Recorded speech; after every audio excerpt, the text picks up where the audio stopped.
మీరు నిజాలు one by one తెలుస్తున్నాయి.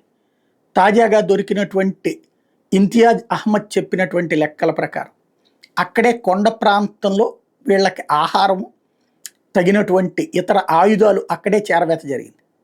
అంటే ఆయుధాలు చేరవేయడానికి ఒక మార్గం ఉంది. అట్ ద సేమ్ టైం మొత్తం పబ్లిక్ని ఒక చోట గ్యాదర్ అయ్యేలా చూడాలనుకున్నారు. లైక్ హమాస్ వాళ్ళు ఇజ్రాయెల్ మీద చేసిన అటాక్ తరహాలో చెయ్యాలనుకున్నారు.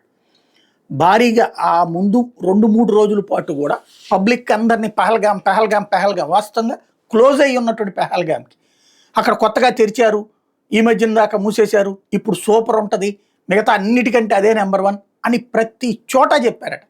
శ్రీనగర్లో చెప్పారట, బారాముల్లాలో చెప్పారట. ఎక్కడికి పోయినా అక్కడికి వచ్చిన ప్రతి సందర్శకుల దగ్గరికి ఇక్కడికి వెళ్ళండి అని చెప్పారట.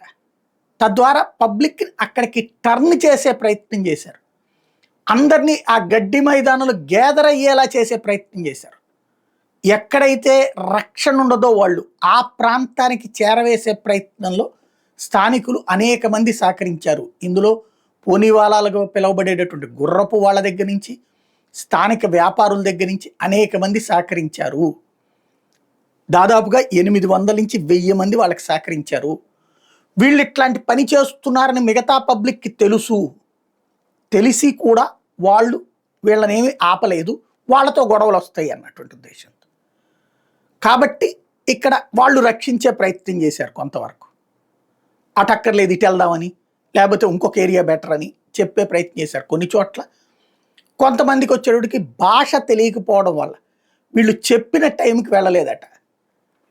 ఆ టైంకి పొద్దునుంచి అక్కడ ఉండాలని చెప్పారట. అక్కడ ఆ టైంలో బెనిఫిట్స్ ఏది ఆ జిప్ రైడు ఇట్లాంటి వాటిలో బెనిఫిట్స్ ఉంటాయని కూడా ప్రచారం చేశారట. అలా చేసినా పట్టించుకోకపోవడం వలన చాలామంది బతికిపోయారు. ఒక్కొక్క విషయం వెలుగులోకి వస్తుంది. ఆ తీవ్రవాదులు అడవుల్లోకి పోవడానికి, దక్షిణ కాశ్మీర్లో తిరగడానికి కూడా సహకరించింది స్థానికులే. ఇదంతా ఇప్పుడు బయటపడుతున్న అంశం.